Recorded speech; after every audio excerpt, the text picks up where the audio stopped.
Hello guys, എല്ലാവർക്കും എൻ്റെ ഒരു കുട്ടി വ്ളോഗിലേക്ക് സ്വാഗതം. ഇന്ന് നമ്മൾ എൻ്റെ ഫ്രണ്ട്സും ഫാമിലിയും ഒക്കെ ആയിട്ട് നമ്മൾ ട്രിപ്പ് പോവുകയാണ് കേട്ടോ. ഒരു കുട്ടി വ്ളോഗാണ്, ഒരു കുട്ടി ട്രിപ്പുമാണ് കേട്ടോ. നമ്മൾ പോകുന്നത് ഒരു ഹൗസ് ബോട്ട് യാത്രയ്ക്കാണ്. ചെന്ന് കയറിയപ്പോൾ തന്നെ അവർ നമുക്ക് ഒരു വെൽക്കം ഡ്രിങ്ക് ഒക്കെ തന്നിട്ടായിരുന്നു വെൽക്കം ചെയ്തിട്ടുണ്ടായിരുന്നത്. നല്ല കിടിലൻ യാത്രയായിരുന്നു, നല്ല രീതിയിൽ എൻജോയ് ചെയ്തു. നിങ്ങൾക്കറിയാലോ, ഫാമിലി ഫ്രണ്ട്സും ഒക്കെ ആകുമ്പോഴത്തേക്കും നല്ല രീതിയിലുള്ള എൻജോയ്മെൻ്റ് ആയിരിക്കും നമുക്ക് ഉണ്ടായിരിക്കുക. കണ്ടോ, നമ്മൾ എല്ലാവരും അടിച്ച് പൊളിച്ച് ഡാൻസൊക്കെ കളിച്ചിട്ടായിരുന്നു ഈ ഒരു ട്രിപ്പ് എൻജോയ് ചെയ്തിട്ടുണ്ടായിരുന്നത്. അങ്ങനെ നമ്മളെല്ലാവരും ഓരോരോ കാര്യങ്ങളൊക്കെ സംസാരിച്ചു.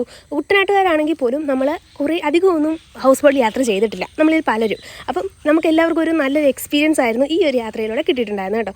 ഈ ഒരു ഫുഡൊക്കെ ആയിരുന്നു നമുക്ക് ഇവർ അറേഞ്ച് ചെയ്ത് തന്നത്. അടിപൊളി ഫുഡ് ഐറ്റംസ് ആയിരുന്നു. അതുപോലെ തന്നെ ഇവരുടെ ക്രൂവിൻ്റെ കാര്യം എടുത്തു പറയേണ്ടതാണ്. നല്ല അടിപൊളിയായിട്ടുള്ള കസ്റ്റമർ സർവീസ് ആയിരുന്നു ഇവർ നമുക്ക് വേണ്ടി ചെയ്തിട്ടുണ്ടായിരുന്നത്. അപ്പോൾ ഈവനിങ്ങിൽ നമുക്കൊരു ചായയും ഏത്തക്കാപ്പും ഒക്കെ തന്നിട്ടാണ് ഇവർ നമ്മളെ വിട്ടിട്ടുണ്ടായിരുന്നത്. അപ്പം ഈ ഒരു പാക്കേജ് നിങ്ങൾക്കും എടുക്കണമെന്ന് ആഗ്രഹം ഉണ്ടെന്നുണ്ടെങ്കിൽ കമൻറ്റ് ബോക്സിലും അതുപോലെ തന്നെ ഡിസ്ക്രിപ്ഷനിലും ഞാൻ ഇവരുടെ കോൺടാക്ട് ഡീറ്റെയിൽസ് കൊടുത്തേക്കാം. അപ്പോൾ അടുത്ത വീഡിയോയിൽ കാണാം. Bye bye.